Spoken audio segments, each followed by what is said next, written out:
Gracias, Salvador, por esta entrevista. Para empezar, ¿qué derechos individuales se ven vulnerados con esta nueva constitución? Se ha visto en las semanas pasadas, en estos días pasados, cómo la constitución política elimina la forma de Estado y la forma de gobierno.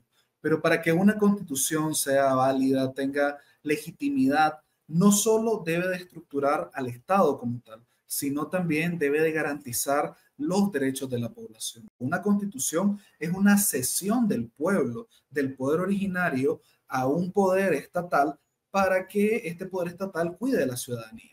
Y es por esto que uno hace una cesión de algunos derechos para que estos estén limitados y todos podamos tener una convivencia armónica. Lo que ha pasado con esta constitución es que se han llevado totalmente cualquier derecho. Hay derechos que están evidentemente más vulnerados, como es la libertad religiosa, la libertad de expresión, el derecho a informar, la libertad de asociación, el pluralismo político. Estamos hablando de que ningún derecho puede ser ejercido en Nicaragua si atenta contra la voluntad de la pareja presidencial o si ellos consideran que violan los principios socialistas o revolucionarios que ahora están establecidos en la Constitución. ¿Cuáles son los cambios más importantes en cuanto a la libertad de expresión y movilización? Nosotros participamos en el examen periódico universal, el EPU, en el cual tenemos un informe de contribución sobre libertad de expresión y desde ese momento, en abril, ya reflejábamos cómo los medios de comunicación en Nicaragua no gozaban de ninguna independencia e imparcialidad, cómo las radios locales dejaron de transmitir noticias y se dedicaron a transmitir propaganda estatal. Esto viene a aumentar el control todavía más. Ya el Estado no solo va a vigilar, constitucionalmente hablando, a los medios de comunicación y también a la libertad de expresión, sino que ahora la libertad de expresión debe de regirse en este marco de los principios actuales del Estado que deben de respetar los revolucionarios. Pero no solo eso, sino que además ahora, como todos los principios están ligados con los derechos, si un derecho vos lo ejerces de forma libre y realizas críticas, tenés el riesgo de que te consideren traidor a la patria, estando en confluencia con otras leyes represivas. Las reformas al Código Penal que han incrementado la pena a los ciberdelitos, pero además ahora han presentado a los ciberdelitos como parte de esta jurisdicción universal para poder juzgar a personas extranjeras en Nicaragua que denuncien las graves violaciones a derechos humanos. Es decir, el derecho a la libertad de expresión estaba cercenado totalmente en Nicaragua. Esto se viene a constitucionalizar y a agravar todavía más. Salvador, ¿y qué dice la nueva constitución sobre las garantías penales de la población, sobre la tortura, los tratos crueles, inhumanos o degradantes? En principio, constitucionalmente estaba señalado que en Nicaragua se prohibía la práctica de tortura. En Nicaragua, como sabemos, hemos vivido de forma sistemática y generalizada un estado configurado para torturar.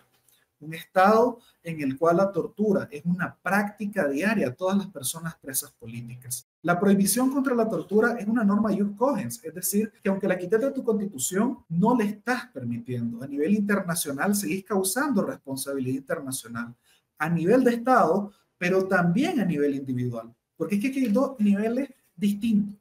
Uno es que a través de procesos internacionales condenen al Estado por violaciones a derechos humanos y otro es que directamente se juzguen a responsables penalmente a individuos o pues, grupos de perpetradores específicos. Nosotros como colectivo de los 229 casos de tortura que hemos documentado, hemos identificado con nombres, apellidos y cargos y ubicaciones al menos a 179 perpetradores de tortura. Que lo quiten de la Constitución, ojo, no significa que lo están despenalizando y evidentemente sigue estando prohibido.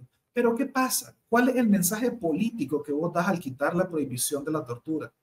Es un mayor respaldo a la impunidad y es un mayor respaldo a que los agentes policiales, penitenciarios, agentes paraestatales, que ahora serán policías voluntarios según la nueva constitución política, tengan carta abierta todavía más y que la población quede sumergida en una situación de extrema vulnerabilidad. ¿Qué derechos políticos va a perder la población con esta nueva constitución? Hablar que la constitución viene a matar la democracia sería decir de que antes teníamos democracia. Pero en Nicaragua desde hace muchos años no tenemos democracia. Sin embargo, todavía existía una cierta apariencia. Aquí el derecho de participación política desde hace mucho tiempo ha venido siendo violado. y ahora lo intensifican aún más. Me permito recordar las elecciones del 2021. Cancelaron la personalidad jurídica a 3 partidos políticos. Pero además la ley 1040, la ley de regulación de agentes extranjeros, ya te mencionaba que si eras un agente extranjero perdías tus derechos políticos.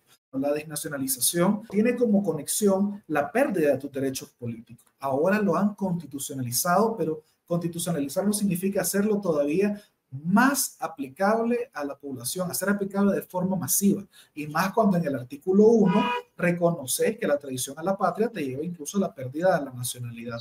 Básicamente, no tenemos derechos políticos en Nicaragua a elegir ni a ser electos, porque no es a través de la democracia que se eligen, sino a través de una elección de la voluntad de la pareja presidencial. Ya lo mencionabas al inicio, ¿de qué manera se amenaza el derecho de los nicaragüenses a manifestar sus creencias religiosas? La Constitución lo que está haciendo en este momento, básicamente un reconocimiento tácito de crímenes de lesa humanidad, esta nueva Constitución. Porque la persecución a nivel internacional es un crimen de lesa humanidad, que puede tener un origen en hechos políticos, pero también un origen religioso. Hay una persecución religiosa en Nicaragua, que queda en evidencia en el artículo 14 de esta nueva Constitución, al señalar que las actividades públicas de la Iglesia se podrán hacer si respetan los principios de la Constitución, que ya sabemos cuáles es y ya lo ha mencionado bastante. Es un reconocimiento a la persecución por motivos religiosos, tratando de establecer efectivamente un culto a la personalidad de la pareja presidencial. Vemos que la enorme mayoría de procesiones, celebraciones, festividades, que no solo son una actividad religiosa, son una actividad cultural. Estas han sido suprimidas y han sido cambiadas por actividades dominadas, organizadas y coordinadas por las municipalidades sandinistas. Es decir, básicamente estás cambiando el derecho de las personas a una creencia religiosa basada en su fe cristiana por un culto y un agradecimiento, porque eso es lo que generan. Después de que hacen una actividad religiosa patrocinada por el Estado, entrevistan a múltiples personas a quienes prácticamente les ponen el micrófono para agradecerle al gobierno, a la pareja presidencial y al Frente Sandinista en general. También hay cambios sustanciales en cuanto a los derechos de las comunidades de la costa Caribe.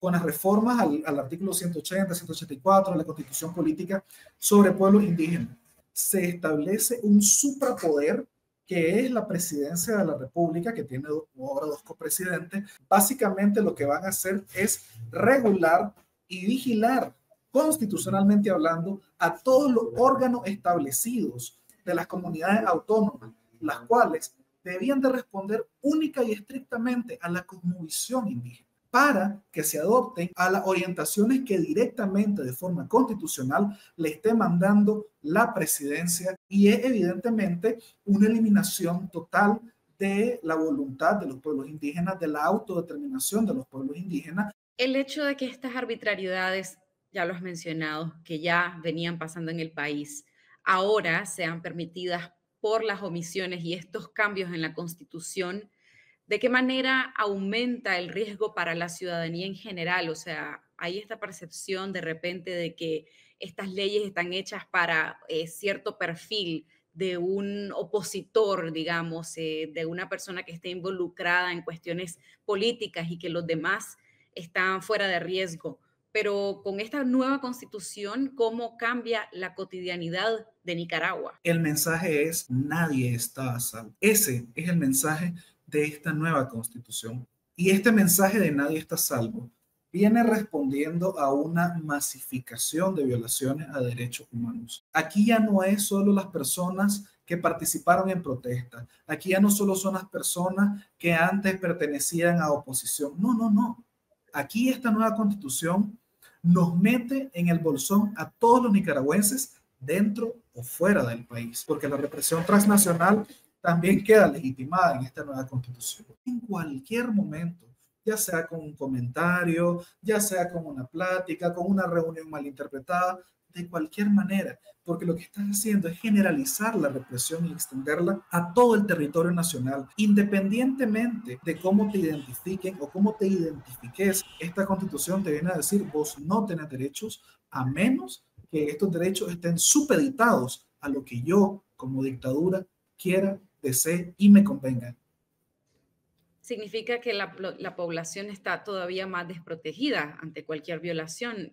¿Qué pueden hacer en términos prácticos las personas bajo las circunstancias actuales y ahora con esta constitución que borra estos derechos fundamentales?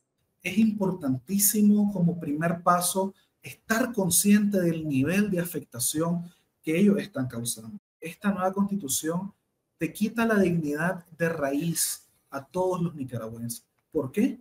Porque te quitan el poder originario. Toda constitución no se llama constitución por sonar bonito, sino porque constituyen un Estado que vos como nicaragüense has dado el poder para que se constituya. Han despojado al pueblo de cualquier voluntad y dignidad. ¿Qué se puede seguir haciendo? En principio, estar consciente de estas afectaciones. En segundo lugar, rechazarla. Desde el ámbito en que nosotros estemos, evidentemente la población de Nicaragua está sometida a una autocensura generalizada, un estado de terror en que no sabes si el vecino, que es CPC tal vez, o la policía, o el agente paraestatal, o quien sea, el día de mañana va a actuar con total impunidad.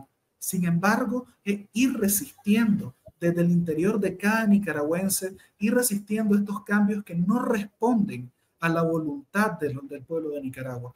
Pero además, también esto se debe de complementar con una labor de denuncia permanente de los nicaragüenses. La comunidad internacional tiene en este momento que analizar si legitiman a este nuevo Estado o no lo legitiman. Esto es una clara carta de intención de que en Nicaragua no habrá justicia y por ende se deben de seguir activando los mecanismos a nivel internacional para presionar a la dictadura y que al fin en Nicaragua podamos tener una democracia plena, vigente y que sea para todos nosotros los nicaragüenses.